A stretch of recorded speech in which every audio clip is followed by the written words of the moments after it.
Hare Krishna everyone, welcome to the Sako और Gako की कहानी the adventurous run of the salted bread. और अभी तक हमने अगर रिकैप देखे तो साको और गागो जो है पकड़े गए हैं क्योंकि वो श्रील प्रभुपाद के मिशन में, अपने गुरु महाराज के और कृष्ण के मिशन में जो है, कृष्णा कॉन्शियसनेस मिशन में जो है आगे बढ़ रहे हैं, बुक डिस्ट्रीब्यूशन कर रहे हैं और बहुत सारी चीज़ें कर रहे हैं और उनको अपने जान की भी परवाह नहीं है। जबकि उनके बहुत सीनियर लीडर्स जो हैं वो इस मिशन में ऑलरेडी पकड़े गए हुए हैं, उसके बावजूद भी जो है साको और गाको अपना मिशन कंटिन्यू कर रहे हैं। अपने मिशन में वो आगे बढ़ते जा रहे हैं और अब वो भी पकड़े गए हैं। उनकी जो लैंड लेडी है उन्होंने उनको पकड़ा दिया, उनके बारे में कंप्लेंट कर दी क्योंकि उनको कुछ डाउट हुआ था। और जैसे कि नेगेटिव सारा ये नेगेटिव मीडिया में जो प्रचार हो रहा था रशियन की यूएसएसआर में, कई डिवोटीज़ जो थे जिनको पकड़ा गया था उनकी नकली मदर्स आ जाती थी, एक आर्टिस्ट होती थी और वो जाके सबके सामने टीवी के सामने कहते थे जी हम इनकी मदर है, हमारा लड़का ख़राब कर दिया, ये कृष्णा कॉन्शियसनेस वालों ने ब्रेन वॉश कर दिया, फलाना डमकाना, ऐसी झूठी झूठी बातें बताई जाती थी। और मीडिया से इस कृष्णा कॉन्शियसनेस मूवमेंट का जो हो रहा था वो बहुत रॉन्ग प्रचार हो रहा था और इस वजह से लोगों के मन में बहुत सारे डाउट्स थे। इसीलिए साको और गाको की जो लैंड लेडी थी उसने साको और गाको को पुलिस में कंप्लेंट कर दी। और वहाँ हमने देखा कि कैसे वो एडवेंचरस था, कि कैसे वो भागे फिर वापस आए और कैसे पुलिस वालों ने उनको पकड़ा और अब उनको जो लेके गए हैं और उनको बहुत मारा जा रहा है, पीटा जा रहा है, ताकि वो रिवील करे कि एक्चुअल में बेसिक बुक्स जो है वो कौन प्रिंट करता था। सो लास्ट टाइम जो वीडियो था वो एकदम से एब्रप्टली कट हो गया था, तो हम जो स्टोरी है वहाँ से कंटिन्यू करेंगे कि कैसे उस समय गाको को बहुत मारा जा रहा था। जो पुलिस ऑफिसर था, जो बहुत ही जुल्मी पुलिस ऑफिसर था, वो क्या करता है, वो गाको के पैर के अंगूठे के ऊपर खड़ा हो जाता है और बहुत तेज़ से दबाता है और उसको कहता है तुम कन्फेस करो, तुम ये लेटर साइन करो जिसमें लिखा हुआ था कि जो कृष्णा कॉन्शियसनेस मूवमेंट है वो उन्होंने इन लोगों को रियून कर दिया, इनके दिमाग को ख़राब कर दिया है और ये ऐसा झूठा साइन करवाने जा रहे थे। वो कहते थे यदि या तो तुम इस पेपर को साइन कर दो, नहीं तो तुमको जेल भेज दिया जाएगा। साको और गागो का जो प्रायर एक्सपीरियंस था वो था कि 3 दिन उनको स्टेशन में रखा जाता था और उनको मार कूट के फिर वापस भेज दिया जाता था। लेकिन इस बार क्योंकि स्ट्रिक्टनेस बहुत ज़्यादा तेज़ हो गई थी तो इस बार उनको बहुत मारा जा रहा था कि और उनसे झूठे कन्फेशन लेटर्स तक साइन करवाए जा रहे थे। और यहाँ पे गाको बहुत पिट रहा था और उसको उसके पैर के ऊपर ऐसे अंगूठा लेके उसको दबाया गया। उसके बाद सर्दियाँ होती है रशिया में उस समय, और क्या किया, एक बर्नर को लाके गाको का फेस जलाने की उसको डराया गया, उसको इतना पीटा गया। और फिर क्या होता है, उनको वो पेपर देते और वो कहते हैं यदि तुम इस पेपर को साइन नहीं करोगे तो तुमको क्या करेंगे, हम एक बॉटल के ऊपर बिठाएंगे। क्या करते थे वो लोग, एक बियर का बॉटल कमरे के बीच में रख देते थे और फिर जो प्रिजनर होता था उसका पैंट उतार के कहते थे अब तुम इसके ऊपर, बॉटल के ऊपर बैठोगे। और जैसे ही वो पुलिस वाला गागो की पैंट उतारने आया तो 2-3 पुलिस वालों ने घेर लिया तो गाको बहुत तेज़ हिलने लग गया, उसने पूरी जान लगा दी। जबकि वो इतना मारा था, वो ऑलमोस्ट उसके अंदर कोई हिम्मत नहीं थी, पर उसको ये था कि मेरे को उस बॉटल के ऊपर नहीं बैठना। और तो पुलिस वाला क्या करता है, उसको इतने मतलब यहाँ मार रहा है, लाते मार रहा है, गागो की बेल्ट उतारने की कोशिश कर रहे हैं, उसकी पैंट खोलने की कोशिश कर रहे हैं, पर जो गागो है वो इतनी तेज़ हिलना शुरू कर देता है और वो पुलिस वालों से बचना शुरू कर देता है ताकि उसकी पैंट कोई ना उतार सके।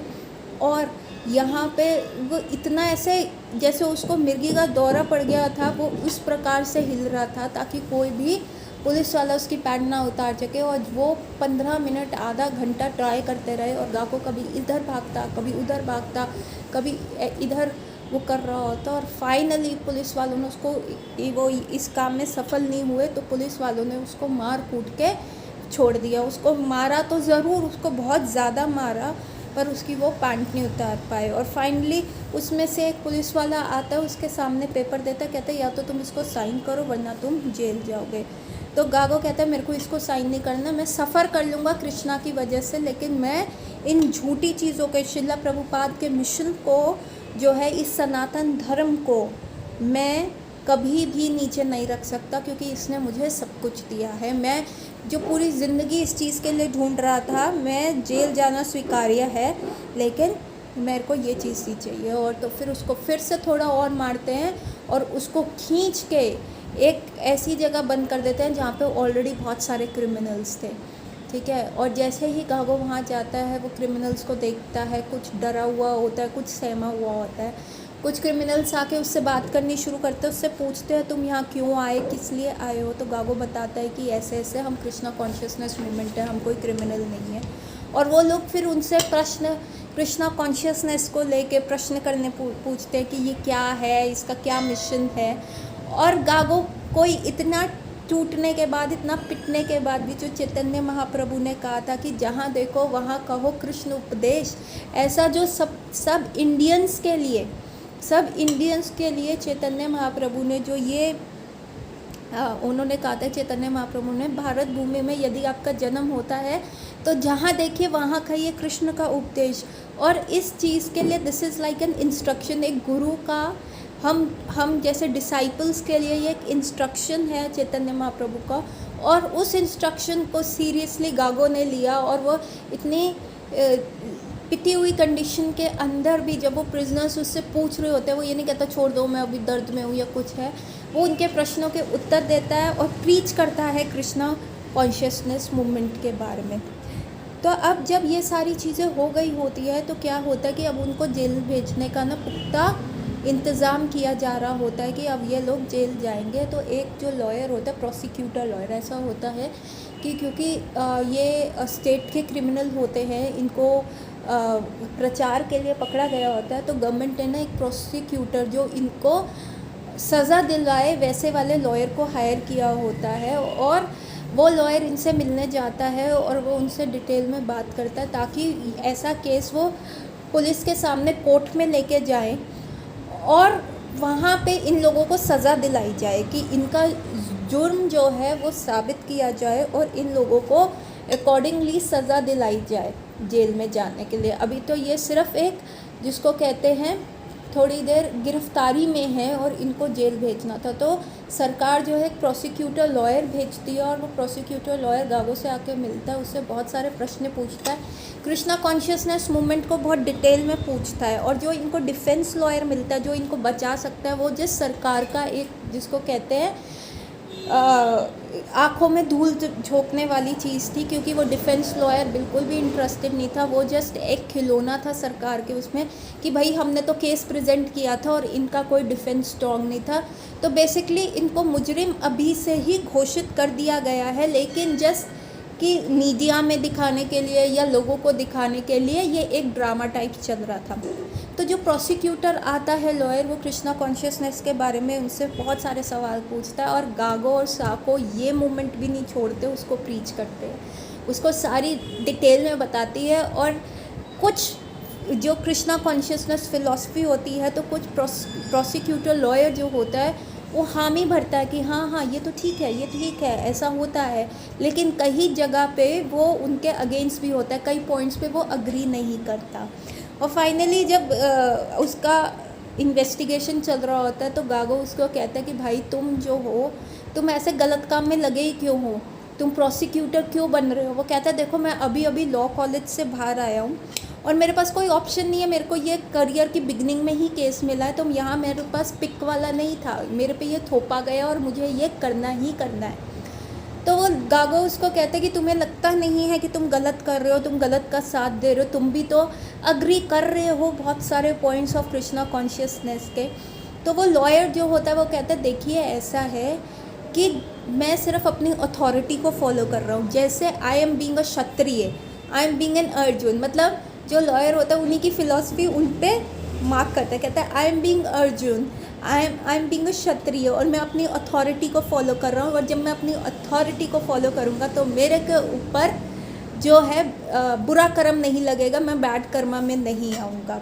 तो गागा को इतनी तो खुशी होती है कि चलो कुछ नहीं तो कुछ तो इसको समझ में आया। तो अब क्या होता है, प्रोसिक्यूटर अपनी सारी सुबह डिटेल्स ले जाता है और ऐसे ही गागो को एक बार प्रोसिक्यूटर से मिलके वापस लेट हो गया होता है, उसको वापस आना होता है, उसको वापस ला रहे होते उसके सेल में। तब क्या होता है कि एकदम से वो देखता है कि वहाँ पे वेटिंग रूम में ना 3 बहुत खूबसूरत लड़कियाँ बैठी हुई हैं और वो समझ जाता है ये तीनों जो हैं वो प्रोस्टिट्यूट्स हैं और अब सब अंधेरा होने वाला है। जो नाइट गार्ड्स की ड्यूटी है, इन्होंने इन तीनों को बुलाया है ताकि वो इनको इंजॉय कर सके, इनके साथ नाइट बिता सके। तो फिर क्या होता है, जब गागो वो चीज़ देख रहा होता है ना, तो एक पुलिसमैन कहता है अरे इसको, ये तो अब जेल जाने वाला है, इसको तो ये खुशी इंजॉयमेंट मिलेगी नहीं, तुम भी क्या याद रखोगे गागो, जाओ तुम इनको इंजॉय करो। और वो तीनों लड़कियों को कहता भैया इसको खुश कर लो, हम थोड़ी देर में आते 15 मिनट में। तो पर गागो मना करता रहता है क्योंकि 4 रेगुलेटिव प्रिंसिपल्स का उसने प्रण लिया है अपने गुरु के सामने। और वो 4 रेगुलेटिव प्रिंसिपल्स होते हैं कि अवैध यौन संबंध नहीं बनाना होता, दूसरा कोई नॉन वेजिटेरियन फूड नहीं खाना होता, तीसरा कि आपने कोई ड्रग्स नहीं लेना, कोई इंटॉक्सिकेशन नहीं करना, और चौथा तुम्हें कोई गैम्बल नहीं करना होता। तो ये 4 रेगुलेटिव प्रिंसिपल्स जो होते हैं उन्होंने फॉलो किए होते हैं। तो गागो पहले ही एक प्रिंसिपल फॉलो कर रहा होता है। वो कैसे फॉलो कर रहा होता है कि वहाँ पे इतना ज़्यादा नॉन वेज फूड दिया जाता था, मीट फिश दिया जाता था और ब्रेड दिया जाता था, और गागो क्या करता था, सिर्फ ब्रेड लेता था वहाँ से, और वो भी ब्रेड इतनी 3rd क्लास क्वालिटी की होती थी। तब भी गागो जो होता था और उसमें से पानी टपक रहा होता था और थोड़ी सी चीनी लेता था या नमक लेता था उस ब्रेड के साथ, और वो नॉन वेज बिल्कुल भी नहीं लेता था। और कई बार ब्रेड्स भी नहीं दी जाती थी, सिर्फ नॉन वेज फूड होता था। तो उस समय गागो क्या करता था, फास्ट करता था। और वैसे ही साको भी करता होगा क्योंकि ये डिफरेंट जेल में बंद थे, डिफरेंट जो सेल्स थी उसमें बंद थे। तो सेम वे ये जितने भी डिवोटीज कैद थे, ये सारे 4 रेगुलेटिव प्रिंसिपल्स को अच्छे से निभा रहे थे या फास्ट करते थे। और यहाँ पे जब गागो को ऐसी बात बोली जाती है तो वो गागो स्ट्रिक्टली मना कर देता कि नहीं, मुझे मेरे जेल में वापस भेज दो, मेरे सेल में वापस भेज दो, नथिंग डूइंग, मेरे को इनसे कोई लेना देना नहीं है। तो वो कहते तुम किस प्रकार के, पुलिस वाले हैरान होते, वो कहते तुम किस प्रकार के मैन हो, तुम्हारे को आगे तुम जेल में जा रहे हो और तुम्हें नहीं पता ये तुम्हें ये इंजॉय करने के लिए कब तुम्हें मिलेगा ये अपॉर्चुनिटी, और हम तुम्हें दे रहे हैं, हम इतने दरिया दिल हैं, हम तुम्हें ये अपॉर्चुनिटी दे रहे हैं, तो तुम क्यों नहीं करते। और वो उसको धक्का मार के उस जहाँ वो 3 लेडीज़ होती हैं वहाँ पे बंद कर देते हैं और बाहर से रूम लॉक कर देते हैं और कहते हैं हम 15 मिनट के बाद आएंगे। तो गागो उन लेडीज़ को कहता है देखो नथिंग डूइंग, मेरे को पुलिस वालों ने यह ज़बरदस्ती भेजा, आप मेरे साथ कुछ भी ऐसा मत करो, क्योंकि मैं जो हूँ ओथ के अंडर हूँ। और तब वो हरिदास ठाकुर की कहानी बताते हैं उन तीनों लेडीज़ को। वो हरिदास ठाकुर के बारे में बताते हैं कि कैसे एक हरिदास ठाकुर बहुत बड़े संत हुआ करते थे चैतन्य महाप्रभु के टाइम में। वो इतने थे कि वो 192 राउंड्स हरि नाम की करते थे। और एक बार स्वयं माया देवी जो है प्रोस्टिट्यूट बन के आई उनके सामने, वो कहती है कि मुझे तुम्हारा संभोग करना है। तो हरिदास ठाकुर कहते हैं हाँ हाँ तुम बैठो, यहाँ पे तुम बैठो, मेरे अभी जो चैंटिंग जो है, मेरे राउंड्स जो हैं वो अभी पूरे नहीं हुए, मैं अपनी संख्या पूर्वक नाम जप कर लूँ, फिर मैं तुम्हारे को एंजॉय करता हूँ और तुम्हारी जो है इच्छा को पूर्ण करूँगा। और वो माया देवी वहाँ बैठती है और वो उनके ऐसे बैठ के उनके राउंड सुन रही होती है और पूरी रात बीत जाती है और हरिदास ठाकुर जो है वहाँ पे सिर्फ नाम जप करते रहते हैं। तो माया देवी सुबह होते ही चली जाती है। नेक्स्ट डे फिर से वो प्रोस्टिट्यूट आती है। फिर हरिदास ठाकुर कहते हैं हाँ हाँ मैं तुम्हें एंजॉय करूँगा, जो तुम्हारी इच्छा है मैं उसको पूर्ण करूँगा, लेकिन अभी तुम क्या करो, अभी तुम वेट करो, मेरे जस्ट राउंड्स कंप्लीट होने दो। और ऐसे ही दूसरा दिन भी चला जाता है। और तीसरे दिन जब माया देवी वापस आती है प्रोस्टिट्यूट बन के, वो हरिदास ठाकुर के नाम से, हरि नाम, शुद्ध भक्त के मुख से शुद्ध नाम सुन के इतनी प्योरीफाई हो गई होती है कि वो हरिदास ठाकुर को कहती है नहीं नहीं मुझे कुछ नहीं चाहिए, मुझे ये माला चाहिए जो तुम जप रहे हो, इसमें क्या टेस्ट है, तुम्हें क्या आनंद आ रहा है, तुम वो दो। तो गागो होता है वो कहता है हम भी उसी संप्रदाय के हैं जहाँ हरिदास ठाकुर ने माया को छीना था। तो दो लड़कियां तो बिल्कुल सुन नहीं रही होती, स्मोक कर रही होती है, और उसमें से एक लड़की जो गागो को बता रहा होता है उसके बारे में अच्छे से सुन रही होती है। उसके उपरांत क्या होता है, उसमें से जो दो लड़कियाँ होती है वो फिर भी गागो को सिड्यूस करने आती है, उसको टच करने लगती है, और गागो वहाँ से भागता है और कहता है देखो तुम मेरे को टच करोगी तो मैं तुम्हें मारूंगा, मैं तुम्हें पीटूंगा, तो तुम मुझे टच मत करो।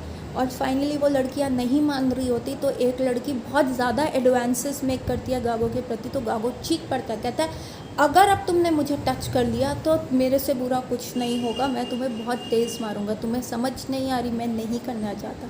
और वह लड़की इतनी इरिटेट हो जाती है, वो ज़ोर से चिल्लाती है कि पुलिस वाले को कहती है ये ले जाओ, ये कुछ नहीं करेगा, इसको ले जाओ, ये ऐसी हमें धमकियाँ दे रहा है। और फाइनली पुलिस वाले आ जाते हैं और गागो को ले जाते हैं और उसको बहुत लानतें देते हैं कि भाई तू कैसा मर्द है, तुम आगे अगर तू अभी नहीं ट्राई कर रहा है तो आगे कैसे बच्चे पैदा करेगा, ऐसे ऐसे बोल के चले जाते हैं। और गागो कहते हैं thank God, thank you Krishna, आपने मुझे इस सिचुएशन से बचाया। It's better to suffer, I think it's better to suffer out of obedience to Krishna. वो कहते हैं इससे अच्छा मैं कृष्ण के बारे में, कृष्ण का होके अगर मुझे सफ़र भी करना पड़ता है तो ये बहुत अच्छी चीज़ है।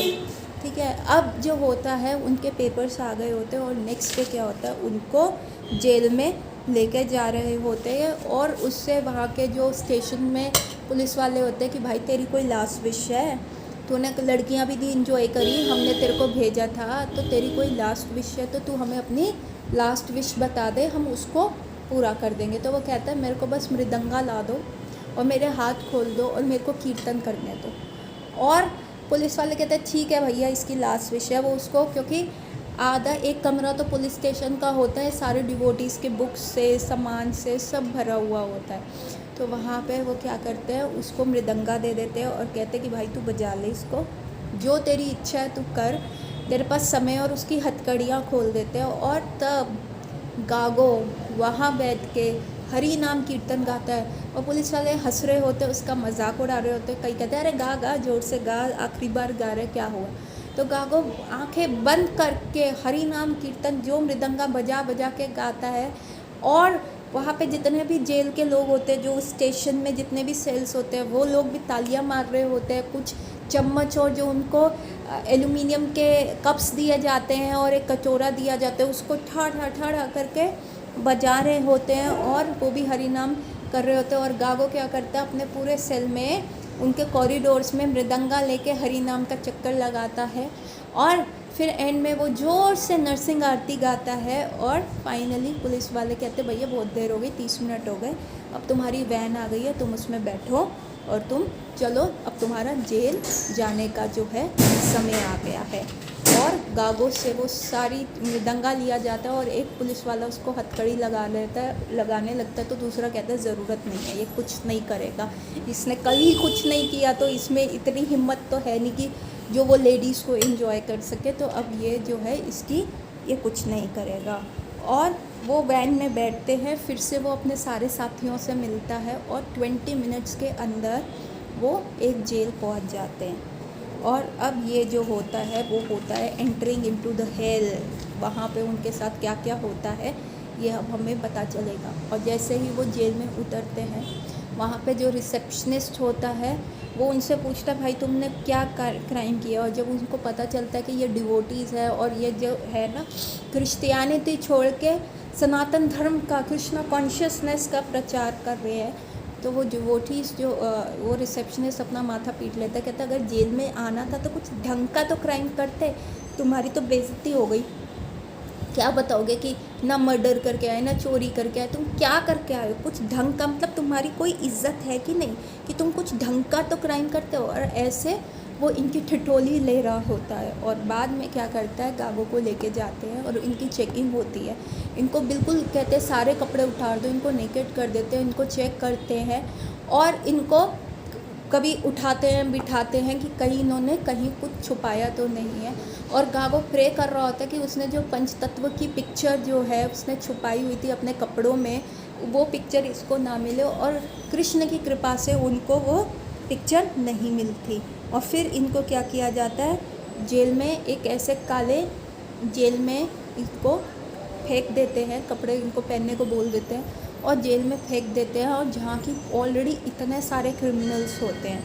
तो वो एक जाके कोने में बैठ जाता है और वहाँ पे क्या देखता है कि बहुत सारे चूहे हैं, काट रहे हैं, और लोग पता नहीं ऐसी सड़ीली कंडीशन में रह रहे होते हैं। किसी और चूहे थोड़ी थोड़ी देर में आ रहे होते हैं, कोई चूहा किसी का जूता खा रहा होता है, जूता खींच के अपने होल में लेके जा रहा होता है, इतनी बदबू आ रही होती है, फिल्थी स्मेल आ रही होती है, और बिल्कुल इनह्यूमन कंडीशंस होते हैं वहाँ पे रहने के लिए। और गागो वहाँ पे बैठ जाता है और वो देखता है कि एक आदमी का चूहा ने जो जूता है कुतर दिया, उसको आधे टुकड़े में तोड़ दिया, और फिर वो उसको अपने होल में लेके जाने का प्रयास कर रहे हैं, ठीक है। और वहाँ पे इतनी सारी फ्लाइज होती हैं, और नेक्स्ट मॉर्निंग जब सब उठते हैं तो वहाँ पे खाना मिलता है, और अगेन वो खाना जो होता है वो नॉन वेज फूड का होता है। और गागो जो होता है वो कहता है भाई मैं तो खाऊंगा नहीं, क्योंकि हमारे 4 रेगुलेटिव प्रिंसिपल्स में ये चीज़ है, तो भूखा रह जाऊंगा। तो वहाँ पे ब्रेड मिलती है, और वो ब्रेड में से ऐसे गीली ब्रेड होती है, स्टिंग कर रही होती है, बहुत थर्ड क्लास क्वालिटी की होती है, और उसमें से इतनी ज़्यादा स्मेल आ रही होती है। लेकिन फिर भी क्या होता है, गागो उसको ले लेता है, और सारे प्रिजनर्स उसको कहते हैं भाई तू ये खा ले, नहीं तो तेरे को कुछ भी नहीं मिलेगा, और अगर तेरे को नहीं खाना तो एटलीस्ट तू ले ले और बाकियों को दे दे जो तेरे को नहीं खाना। और वहाँ पे भी बहुत सारे लोग उससे कृष्ण कॉन्शियसनेस के बारे में पूछते हैं, उसके बारे में, जब तक उनको एक अपना सेल नंबर अपॉइंट नहीं किया जाता तो वहाँ पे भी लोग पूछ रहे होते हैं। कुछ लोग अपना खाना जो है चूहों के साथ शेयर कर रहे होते हैं। सो फाइनली गागो को सेल नंबर 73 अलॉट किया जाता है, और उसको वहाँ से उस सेल में लेके जाते हैं जहाँ पे ऑलरेडी 7 लोग होते हैं। तो वो टोटल रूम की कैपेसिटी होती है 8-10 लोगों की होती है, और वहाँ पे ऑलरेडी 7 लोग होते हैं। और गागो वहाँ जाके सबको ग्रीट करता है और कहता है, और वो पूछता है कि वहाँ पे बेड्स होते हैं, तो वो कहते हैं मेरा बेड कौन सा है, तो वो कहते हैं कि तुम ले लो, यहाँ की 10 की कैपेसिटी है, हम अभी 7 लोग हैं, तुम्हें जो बचा हुआ बेड है वो तुम अपने आप ले लो। और गागो ये डिसाइड करते हो कि उसको अब जेल में आते जाते आने जाने और ऐसी जगह पे रहने की उसको इतनी आदत हो गई होती है, तो उसको पता है कि ऐसा बेड लो जो टॉयलेट से सबसे ज़्यादा दूर हो, क्योंकि जो ये कमरा होता है, जो सेल दिया जाता है, उसमें क्या होता है, और एक टॉयलेट होता है, और वहीं पे ऐसे बंकर बेड्स होते हैं जहाँ पे लोग सोते होते हैं। तो गागो जो है टॉयलेट से सबसे दूर लेता है, क्योंकि वहाँ से बहुत बदबू वगैरह आती होती है। अच्छा, अब यहाँ पे लोग फिर से क्या होता है, लोग बड़े क्यूरियस होते हैं, वो पूछते हैं, ऐसे ऐसे बातों बातों में बात निकलती है, और गागो बताता है कि वो कृष्णा कॉन्शियसनेस क्या था, प्रीचर था, बुक्स डिस्ट्रीब्यूट कर रहा था, इसलिए उसको पकड़ा गया। तो वो लोग बड़े क्यूरियस होते हैं कि भाई ऐसा उस चीज़ में क्या है। देखो हम तो आए मर्डर करके आए, कोई कुछ ऐसी ऐसी चीज़ें करके आया जो बहुत ही ख़राब चीज़ें थी। तो ऐसा कृष्णा कॉन्शियसनेस में क्या है कि जो तुम जैसे लोग हैं वो जेल में आने के लिए तैयार हो जाते हैं। तो गागो उनको बताता है सारी चीज़ें, उनको प्रीच करता है, उनको अपने लाइफ का गोल बताता है, ह्यूमन बॉडी का कंसेप्ट बताता है। तो ये चीज़ें इन लोगों ने ना सुनी नहीं होती, क्योंकि क्रिश्चियनिटी में इज़ ऑल इन ऑल कोई री इनकारनेशन का कंसेप्ट नहीं होता, सिर्फ एक जजमेंट डे का होता है कि तब सब उठेंगे और तब फैसला होगा। तो ये चांस नहीं होता कि भैया ये लाइफ इन ऑल है, उनको ऐसा लगता है। तो जब गागो उनके करते तो वो और क्यूरियस हो जाते हैं, और गागो को ये अपॉर्चुनिटी मिल रही होती है उनको प्रीच करने में। अब देखिए गागो और साको इतनी सीवियर पेन में है, इतना ज़्यादा वो सह रहे हैं, उसके उपरांत भी, उसके बावजूद भी उनको ये एक अपॉर्चुनिटी मिलती है, और वो इस हर अपॉर्चुनिटीज़ का यूटिलाइज़ करते हैं। उनके पास इतना ज़्यादा अब भी सुविधाएं नहीं हैं, उनके पास इतने ज़्यादा कोई चीज़ें नहीं है कि जिसको वो यूज़ करके, सोशल नेटवर्क नहीं है, ये कुछ ऐसा नहीं है कि वो प्रीच करें। लेकिन जो भी परिस्थिति में भगवान कृष्ण उनको डाल रहे हैं, मतलब इतना उनको टॉलरेंस, इतना ज़्यादा सामर्थ्य, मतलब एम्पावरमेंट मिला हुआ है भगवान की तरफ से कि भगवान कृष्ण उनको किसी भी परिस्थिति में क्यों ना डाल रहे हों, गागो उस परिस्थिति का उपयोग करके प्रीचिंग कर रहा है, ठीक है। अब वो जैसे ही होता है, वो सुबह सुबह उठ जाता है और फिर क्या करता है, वो हरि नाम करना शुरू कर देता है। और जैसे ही वो हरि नाम करता है, वो कैसे करता है, अपनी फिंगर्स पे काउंट करता है क्योंकि उनको 16 माला का जो उन्होंने प्रण लिया था वो उस चीज़ को पूरा करते हैं, और वो मन ही मन आत्मदास को थैंक यू बोलते हैं। उन्होंने फिंगर्स पे उनको काउंट करना सिखाया होता है। तो वो कैसे होता है,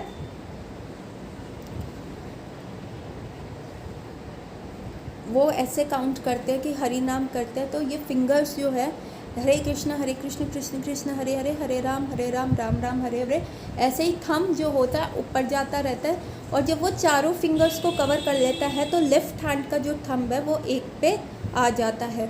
और फिर क्या होता है, जब ये ऐसे 9 टाइम्स कर लेता है, जब इसमें 3 फिंगर्स हो जाती हैं कवर ऐसे करके, जैसे इन्होंने 12 ये 4 फिंगर्स कवर करी एक हरि नाम की, तो यहाँ पे 1 हो गया, फिर उन्होंने दोबारा करी तो ये 2 हो गया, फिर 3 हो गया, फिर 4 हो गया। ऐसे ऐसे करते जब वो 9 टाइम्स इस 4 फिंगर्स पे हरि नाम कर लेते हैं तो इनकी 108 की माला पूरी हो जाती है। और ऐसा ये 16 बार करते हैं। तो गागो सुबह उठ के अपनी फिंगर्स के ऊपर काउंट करते हैं और आत्मदास को थैंक यू बोलता है, क्योंकि उन्होंने ये चीज़ उनको सिखाई होती है। और धीरे धीरे दिन बीत रहे हैं, वो अपने लाइफस्टाइल के अंदर करते रह रहे हैं। नॉन वेज फूड मिल रहा है तो गागो लेता नहीं है, वो ब्रेड्स लेता है। ब्रेड्स में इतना पानी होता है तो वो ब्रेड्स क्या करता है, वो ब्रेड्स को भी सुखाने के लिए रख देता है। और वो जब जैसे सुखाता है 2-3 दिन के बाद उनका पानी सूखता है तो फिर वो वाली ब्रेड्स खाता है। तो ऐसे ऐसे धीरे धीरे उसके पास स्टॉक हो रहा होता है। वो थोड़ी सी चीनी लेता है, चीनी वो रख नहीं सकता क्योंकि क्या होता है वहाँ पे चींटियाँ आ जाती हैं। इतनी तो साफ़ वहाँ पे कंडीशंस नहीं होती, तो वहाँ पे बहुत सारी जो होती हैं चींटियाँ आनी शुरू हो जाती हैं। तो गागो वहाँ पे रियलाइज़ करता है कि देखता है, कहते हैं उसको मटेरियल लाइफ के बारे में रियलाइजेशन होती है। जो सेल में विंडो होता है वहाँ पे वो अपनी ब्रेड रखता होता था, और अगर वो वहाँ पे थोड़ी सी भी चीनी रख देता था तो सारी चींटियाँ आती थी। पर वहाँ पे गागो का एल्यूमिनियम का कप होता था जिसके अराउंड वो पानी भी होता है, जैसे कप के बाहर पानी आ जाता है। तो अब वो चींटियों के लिए तो पानी महासागर के समान होता था। तो कुछ चींटियाँ जो है चीनी के लालच में उस पानी के अंदर डूब जाती थी, लेकिन कुछ चींटियाँ क्या करती थी, वो सीखती नहीं थी कि देखो वो चींटी ने लालच किया, शुगर के चक्कर में डूब गई। वो चींटियाँ हारती नहीं थी, वो क्या करती थी, उन मरी हुई चींटियों का ब्रिज बना लेती थी और वो चींटियाँ उस ब्रिज के ऊपर जाके वो चीनी खाती थी। और जैसे ही जब वो चीनी खा लेती थी तो वो वहीं पे स्टक हो जाती थी, क्योंकि अब वो भारी हो गई हैं और वो वहीं पे रुक जाती थी। अब उनके लिए वापस आना, उस पानी को क्रॉस करके वापस आना असंभव होता था। सो यही गागो क्या रियलाइजेशन निकालता है, कहते हैं हम भी क्या है, इस कंप्लीट मटेरियल वर्ल्ड में परिस्थितियाँ देखते हैं कि कैसे लोग फंसे हुए हैं, लेकिन हमको लगता है हम नहीं फंसेंगे। और हम कई लोग मर रहे हैं तो हमें लगता है हम नहीं मरेंगे, हमारा ऐसे ही जीवन जो है शाश्वत है और वो चलता रहेगा।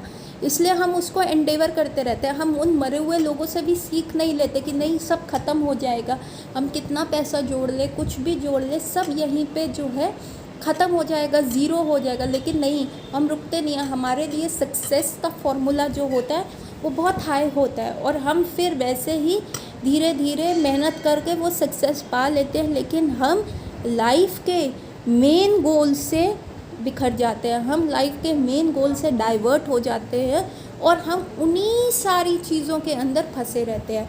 तो देखिए, उनके पास कुछ भी नहीं है, लेकिन बेसिक भागवत गीता का नॉलेज और थोड़ी कृष्णा कॉन्शियसनेस की फ़िलॉसफी देख के उनको इतनी ज़्यादा रियलाइजेशन सारी होती है।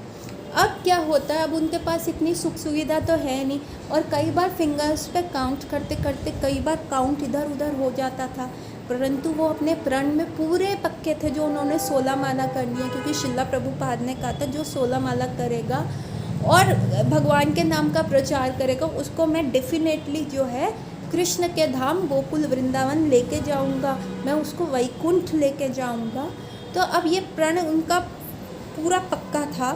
सो अब ये क्या करते हैं, वो जो ब्रेड्स होती हैं, कुछ ब्रेड्स को वो छोटी छोटी ब्रेड्स के क्रम्स को अलग करना शुरू कर देते हैं। थोड़ी ब्रेड खाते हैं और उन क्रम्स को क्या करते हैं, उसको अच्छे से अपनी उंगलियों के बीच में, जैसे हम आटा गूंदते हैं उस प्रकार से गूंदना शुरू करते हैं अपनी उंगलियों के बीच में। जितना ज़्यादा गूंद सकते हैं गूंदते हैं। उसके बाद कुछ भी प्लास्टिक के अंदर उनको टाइटली बांध के 3 दिन 4 दिन तक रख देते हैं कि ताकि उनके अंदर हवा ना आ जाए। और फिर उसको दोबारा निकालते हैं और उसमें क्या करते हैं, हल्की सी चीनी मिक्स करके फिर से उसे अलग से रख देते थे। और 3 दिन के बाद क्या होती थी, वो ब्रेड काली पड़ जाती थी और बिल्कुल पत्थर की तरह हार्ड हो जाती थी। फिर वो किसी भी प्रकार का कोई भी कपड़ा ले लेते थे, जो रफ़ वाला कपड़ा होता था, उसके अंदर उस ब्रेड को जो रॉक की तरह हार्ड हो गई होती उसको बांध देते थे। कोई भी धागा निकाल लेते थे, जैसे कोई सॉक्स में से निकला हुआ है, कोई चादर में से धागा, इतनी तो उनके पास सुविधा नहीं थी, परंतु जो भी उनको मिलता था येन केन प्रकारेण वो सब भगवान कृष्ण की सेवा में करते थे और उसको वो बांध देते थे। और इस प्रकार गागो ने मेहनत करके 108 मनके की बीड्स बनाई और वो सुबह उठ के उस पर जपना शुरू कर दिया। और जैसे ही उसने वो जपना शुरू किया, एक सोल्जियर ने, एक जो पुलिसमैन था, उसने दरवाजे की होल से देख लिया वो क्या कर रहा है, और वो आया और उसी बीड जो गागो ने बनाया था उसको लेके उसके मुंह पे मारता है, इतनी तेज़ मारता है उसका पूरा निशान पड़ जाता है और कहता है तुम्हें अभी भी समझ नहीं आई, तुम्हें हमने जेल में बंद किया, तुम ये क्या कर रहे हो। और उसकी माला तोड़ के अपने साथ ले जाता है। तो गागो को बहुत बुरा लगता है, उसने कितने सारे अपना पेट काट के वो ब्रेड क्रम्स जोड़े होते हैं, उनको वैसा बनाया होता है, धागे इधर उधर से इकट्ठे करके, कपड़े इधर उधर करके एक माला बनाई होती है। तो कुछ दिनों के बाद क्या होता है, अब जेल में क्या होता है कि साको दूसरी जेल में होता है, वो 5th फ्लोर पे होता है और गागो जो होता है 3rd फ्लोर पे होता है। और उसके डिफरेंट साथी डिफरेंट जेल की सेल में होते हैं। और कुछ साथी क्या करते हैं, अब जैसे कृष्णा कॉन्शियसनेस फिलॉसफी या अपने सारे भाई बंधुओं को सिखा रहे हैं, समझा रहे हैं, तो वो भी इनकी हेल्प करते हैं। किसी की चिट्ठी किधर पहुंचानी, इन सारे डिवोटीज़ को अगर आपस में बात करनी होती थी तो इनकी चिट्ठियां लेके किसी को देनी, फिर किसी को देनी। सो इस प्रकार से वो एक चिट्ठी ऐसे ऐसे पोस्ट होती रहती थी। कई बार गार्ड्स को ब्राइब कर देना, कि वहाँ सब मनी चलता था, तो वो अपने घर से पैसा मंगाते थे डिफरेंट प्रिजनर्स। तो कुछ इन लोगों की सहायता करने के लिए गार्ड को पैसा दे देते थे कि ये वाली चिट्ठी उस सेल में उस बंदे को दे दो। सो गार्ड्स दे देते थे। तो ऐसे ही चल रहा था। तो एक बार क्या होता है, गागो को साको की चिट्ठी आती है और उसमें 54, उसने साको ने भी उन ब्रेड्स के क्रम्स को जोड़ के 54 मनके की माला बनाई होती है। और वो कहता है भाई 108 की माला बनानी बहुत मुश्किल है, तो वो पकड़ी जाएगी। तो 54 की जो माला है, तुम उसको हम अपने कपड़ों में अच्छे से छुपा सकते हैं, तो तुम 54 की करो। 54 को 2 बार करोगे तो एक माला हो जाएगी। और फिर साको उसको प्रोत्साहित करता है कि देखो हमें हरि नाम का जप नहीं छोड़ना, हमें अपनी 16 माला करनी है, क्योंकि इन परिस्थितियों में, इन विपरीत परिस्थितियों में सिर्फ़ और सिर्फ हरि नाम ही है जो हमें सेव कर सकता है। तो वो 54 की माला गागो करने लगता है, लेकिन वो 54 की माला भी पकड़ी जाती है। तो फिर वो 27 की माला बनाते हैं ताकि वो अच्छे से छुपाएं। और गागो कहता है कई बार मैंने सिर्फ 9 मनके की माला भी बनाई ताकि मैं उसको घुमाता रहूँ, 16 माला करता रहूँ, ताकि वो मेरे कपड़ों में छुप जाए, क्योंकि 54 की और 27 की माला भी कई बार रिवील हो जाती थी। और फिर जो लेटर्स लिखी जाती थी वो कहाँ पे पेपर होता था, उनको पेपर भी ऐसे उपलब्ध नहीं था। तो जो सिगरेट्स के अंदर वाइट कलर का पेपर निकलता था उसके ऊपर लिखा जाता था।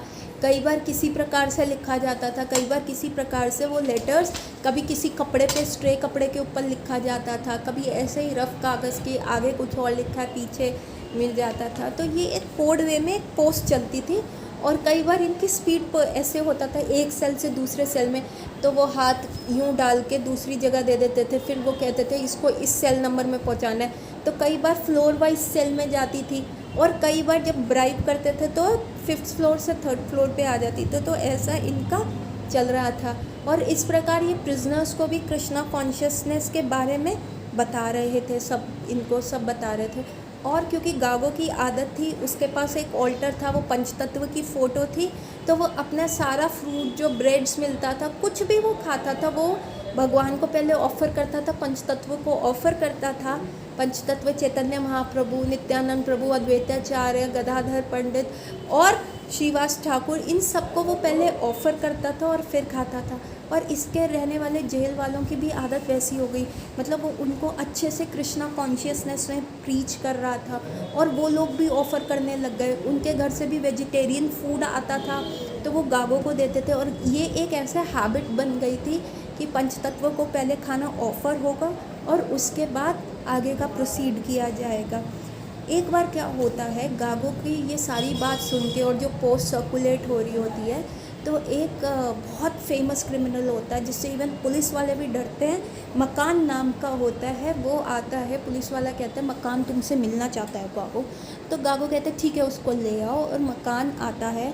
सब उससे थर थर काँपते होते हैं, इवन सारे जो प्रिजनर्स भी होते हैं वो भी मकान का नाम सुन के बहुत ज़्यादा डरते होते हैं, क्योंकि वो बहुत ख़तरनाक क्रिमिनल होता है। वो गागो से मिलता है, वो कृष्णा कॉन्शियसनेस के बारे में सवाल करता है, उससे बहुत ज़्यादा डिबेट करता है, उससे पूछता है इसका क्या मतलब है, ये क्यों करना, हमारे को बॉडी, मतलब बहुत जो बेसिक जो होते हैं, the journey of self discovery, जैसे आजकल इस्कॉन में सेमिनार्स चलते हैं उस प्रकार के उससे सवाल पूछता है। और 2-3 घंटे गागो जो है उससे बात करता है, उसको डिटेल में सारी चीज़ें एक्सप्लेन करता है और मकान बहुत खुश होता है। और वो बाहर पुलिस वाले को आके कहता है इसको जो करना है इसको करने देना, इसको मारना नहीं, नहीं तो मुझसे बुरा कोई नहीं होगा। क्योंकि पुलिस वाले भी डरते होते हैं तो मकान की बात मान जाते हैं। और फर्स्ट टाइम गागो जो है हरि नाम संकीर्तन ऑर्गेनाइज करता है अपने सेल के अंदर, और बहुत ज़्यादा हरि नाम संकीर्तन चल रहा होता है। और क्योंकि मकान ने उस कहा हुआ था जेल वालों को कि इसको मारना नहीं, नहीं तो मेरे से बुरा नहीं होगा, इसको जो करना है करते रहने देना। और सारे लोग उस हरि नाम हरे कृष्ण कृष्ण कृष्ण हरे हरे, हरे राम राम राम हरे हरे, उस संकीर्तन में पार्टिसिपेट करते हैं। सब गाते हैं, ऊपर के सेल वाले भी गा रहे होते हैं, वहाँ पे साको भी गा रहा होता है। लोगों के पास कोई करताल नहीं होती, कोई मृदंग नहीं होता, तो जो उनके पास एल्यूमिनियम के कप होते हैं और चम्मच होते हैं और जो बार की ग्रिल्स हो रही होते हैं, ठक ठक ठक करके उससे ही वो कीर्तन बनाते हैं। और जब सबको पता चलता है कि गागो के पास पंचतत्व की फ़ोटोग्राफ है तो वो सब उसको देखना चाहते हैं, चैतन्य महाप्रभु के सब दर्शन करना चाहते हैं। तो गागो क्या करता है, वो फ़ोटो सारे सेल्स में सर्कुलेट होनी शुरू कर देती है। और 2 हफ्ते के बाद या 2 महीने के बाद, हाँ नहीं, बहुत सारे हफ्तों के बाद, 4-5 हफ्तों के बाद फिर से वो फ़ोटो जो होती है गागो के पास आती है। और बहुत सारे प्रिजनर्स जो होते हैं, बहुत कृष्णा कॉन्शियसनेस की तरफ झुकाव हो रहा होता है। और वहीं पे साको जो होता है, सची सुता जो होते हैं, वो गागो को एक पेन भेजते हैं जो उन्होंने खुद बनाया होता है, ताकि गागो उससे और कृष्णा कॉन्शियसनेस चीज़ें कर सके। अब जो वहाँ पे सारे प्रिजनर्स भी डिवोटीज़ बन रहे होते हैं, ऑफ़र करा हुआ खा रहे होते हैं, वेजिटेरियन टर्न हो रहे होते हैं। और इवन कुछ तो प्रिजनर्स इतने आर्टिस्टिक होते हैं तो वो अपने घर से क्या करते हैं, पेपर, पेन, ड्राइंग बुक और बहुत सारी चीज़ें मंगाते हैं। और उनको आत्मादास और बहुत सारे डिवोटीज़ जो ऊपर होते हैं वो कृष्ण की ब्यूटी के बारे में बताते हैं, और वो वैसी ही पिक्चर बनाते हैं, कृष्ण की बनाते हैं, सुरभि काऊ की बनाते हैं, पीकॉक्स बनाते हैं, और सच में वो पिक्चर भगवान कृष्ण के तरह होती है। तो जो डिवोटीज़ होते हैं वो बताते हैं देखो कृष्ण की आंखें ऐसी हैं, उनके बाल घुंघराले, उनका कलर जो है मानसून क्लाउड के जैसा है, उनकी स्माइल ऐसी है, वो ऐसे घूम रहे, उनके हाथ में बंसुरी। और वो जो आर्टिस्ट हैं वो सुन के भगवान को इमेजिन करके उनकी पिक्चर बनाते हैं, और गागो ऐसी पिक्चर से बहुत ज़्यादा अट्रैक्ट हो जाता है। अब वहाँ पे क्या होता है, उनको शावर के लिए हफ्ते में सिर्फ एक बार भेजा जाता है, सिर्फ उनके पास सिर्फ यही सुविधा है, पूरे हफ्ते में एक बार वो सब इकट्ठे बाथरूम जाते हैं और पब्लिकली नहाते हैं। और उसके उपरांत क्या होता है, अगर तुम्हें 2 बार शावर करना होता है, अगेन गार्ड को ब्राइब दिया जाता है, क्योंकि वहाँ पे सिर्फ मनी चलता था। तो प्रिजनर्स जो होते थे अपने घर से मंगाते थे, और वो प्रिजनर्स की लेटर वहाँ पे आना और उनका पार्सल देने के लिए भी जो है गार्ड्स को 100 रूबल्स देते थे वो, कि जो अगर उन्होंने 800 रूबल्स मंगाए हैं अपने लिए तो 100 रूबल्स जो होते थे गार्ड रख लेते थे, क्योंकि मनी ही वहाँ पे चलता था। इवन गार्ड्स जो होते थे ड्रग्स भी बेचते थे, वैसे तो वो उनको चेक कर रहे हैं कि ऊपर से नीचे इनके पास कोई ड्रग्स नहीं है, लेकिन गार्ड्स ही क्या करते थे, ड्रग्स बेचते थे उन लोगों को और पैसे लेते थे। और गागो के हृदय में आया कि मैं श्रील प्रभुपाद की कुछ बुक्स मंगा लूँ, लेकिन उसके पास कोई भी पैसे नहीं थे गार्ड्स को करने के लिए। तो अब वो कृष्णा बुक से जो उसको स्टोरीज़ याद थी श्रील प्रभुपाद की कृष्णा बुक से, वो धीरे धीरे करके गार्ड्स को नहीं, जितने भी प्रिजनर्स थे जिनको वो प्रीच कर रहा था उनको डिफरेंट स्टोरीज सुनाता है। और गागो को लगता था कि प्रिजन में रह के मेरी सेंसेस ज़्यादा कंट्रोल में, क्योंकि बाहर की दुनिया में रहेगा तो कभी कहीं मन जाएगा, कभी किसी चीज़ में मन जाएगा, लेकिन जेल में बंद हुए उसके पास कोई ऑप्शन नहीं है। तो उसको लग रहा था कि कृष्ण की ये बहुत कृपा है, इतनी सारी यातनाएं झेलना, खाने को नहीं है, मारना है, कूटना है, इतनी मेहनत से उनकी बीड्स तोड़ी जाती हैं और वही बीड्स उनके मुंह पे मारी जाती है, और इन ह्यूमन सर्कमस्टांसेस में वो रह रहे हैं, इतना फिल्थी कंडीशन है कि एक बेसिक शावर भी, नहाने को भी उनको हफ्ते में एक बार मिल रहा है। उस कंडीशन में भी वो कह रहे कि ये कृष्ण की कृपा है, क्योंकि मैं अगर बाहर के जगत में रहता तो मुझे क्या होता, मेरी इंद्रियों पे नियंत्रण नहीं कर पाता, और क्योंकि मैं अब इस जेल में हूँ, मेरे पास कोई ऑप्शन नहीं है, तो मैं क्या है अपनी इंद्रियों पे नियंत्रण कर रहा हूँ। और धीरे धीरे वो और प्रिजनर्स को जो है भगवान की स्टोरी बताता कि कैसे भगवान श्री कृष्ण का भी जन्म जेल में हुआ था, कैसे उसके मामा कंस ने उनके पिता वासुदेव और देवकी को, क्योंकि आकाशवाणी हुई थी कि उनका 8वां पुत्र कंस जैसे दुष्कर्मी राजा के अंत का कारण बनेगा, तो उनको जेल में डाल देते, और कैसे वासुदेव और देवकी ने इतनी यातनाएं सही कि वो भगवान श्री कृष्ण को फिर से इस जगत में ला सकें, उनके सेवक बन के उन्होंने ये सारी जेल में यातना सही, क्योंकि कंस उन पे इतना जुल्म करता था। तो वो कोरिलेट कर रहा था कि हम भी भगवान की कृपा है, एक तो हमारी इंद्रियां नियंत्रण में रहती हैं, और यदि हम भगवान के लिए कर रहे हैं तो वासुदेव और देवकी जैसे भगवान के महान भक्त हैं, इन्हीं को भगवान मिलते हैं। और ऐसे ऐसे प्रकार के वो प्रीच करता था, और उसको लगता था कि ये कृष्ण का ही वे है कि हम, क्योंकि ये लोग जो प्रिजनर्स थे ये हम लोगों तक अप्रोच नहीं कर पाते थे, क्योंकि ये यहाँ पे बंद हैं, तो कृष्ण बड़े दयालु हैं, इन्होंने हमें यहाँ पे भेजा ताकि इन लोगों को हम कृष्णा के बारे में बताएं, ताकि ये अज्ञान के जो अंधेरे कुएं में बैठे हुए हैं इनको ज्ञान का दीपक मिले, इनको ज्ञान चक्षु से इनकी आंखें खुले, और ये भी अपने गोल ऑफ लाइफ को एक तरफ अग्रसर हो पाए।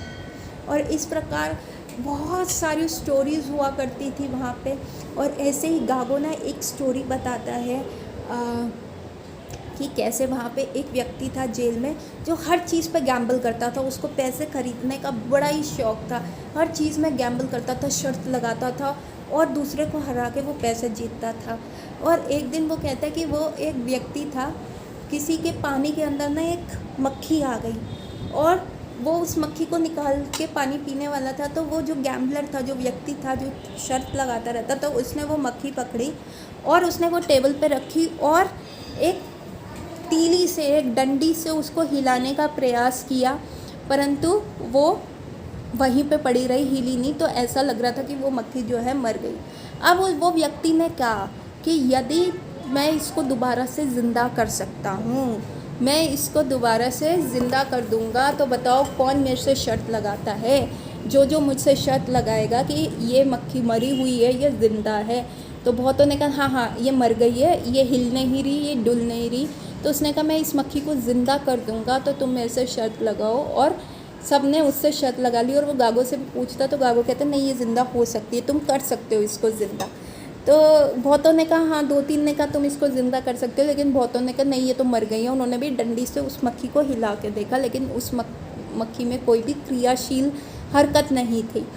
तो अब क्या करते हैं, कुछ देर के बाद वो देखते हैं कि वो मक्खी उड़ती हुई चली गई और वो जो गैम्बलर था, जो शर्त लगाता था, वो जीत गया।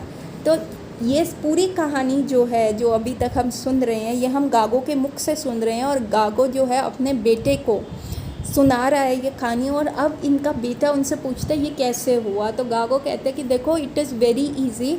उस व्यक्ति ने क्या किया, नमक लाया और नमक जो है उस मक्खी के ऊपर रख दिया, और नमक ने क्या किया, उस मक्खी के आसपास जितना भी पानी था उसकी बॉडी में, जो वो उस पानी में डूब रही थी, वो सारा पानी सोख लिया और जैसे ही मक्खी एक से वो पानी बाहर निकल गया, मक्खी में फिर से क्रियाशीलता आ गई और वो उड़ गई।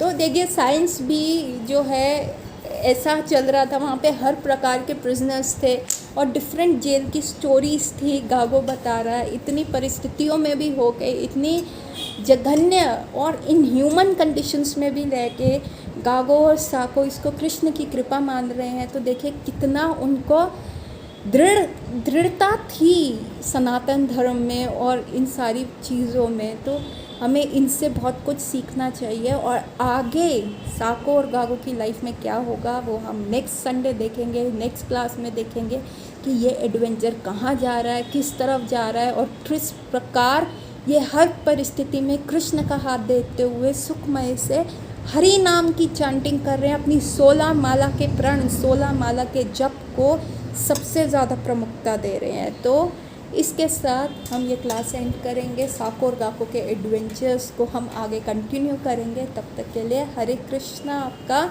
जो वीक है कृष्णमय रहे। हरि बोल।